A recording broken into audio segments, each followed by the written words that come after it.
Militan Republik Rakyat Donetsk atau pasukan pro-Rusia merilis rekaman yang memperlihatkan kerja tempur ATGM Fagot pada posisi pasukan Ukraina.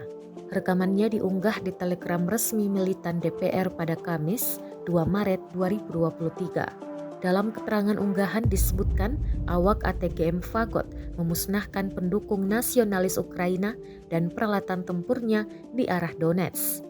Pejuang yang dimobilisasi sebagai bagian dari Brigade ke-9 Korps Angkatan Darat Donetsk ke-1 menghancurkan benteng musuh dari ATGM Fagot, jelas narasi unggahan. Militan DPR tampak meluncurkan ATGM dalam hitungan detik dan berhasil membakar titik tembak, kontak pil, kendaraan lapis baja ringan, hingga kendaraan lapis baja berat milik Ukraina. Rekamannya pun menuai berbagai komentar dari warganet. 1 tahun telah berlalu sejak invasi Rusia ke Ukraina. Keadaan masih terus mencekam dan penuh ketidakpastian kapan perang akan berakhir.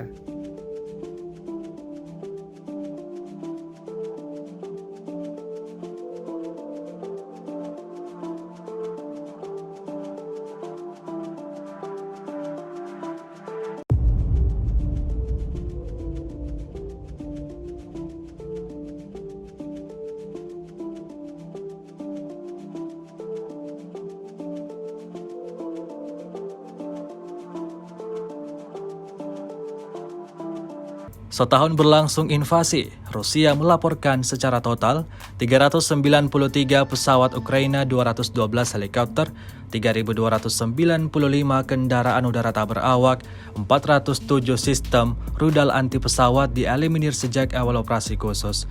Sedangkan dari kubu Kiev, Kementerian Pertahanan Ukraina melaporkan 715 tentara Rusia dieliminir dalam 24 jam terakhir.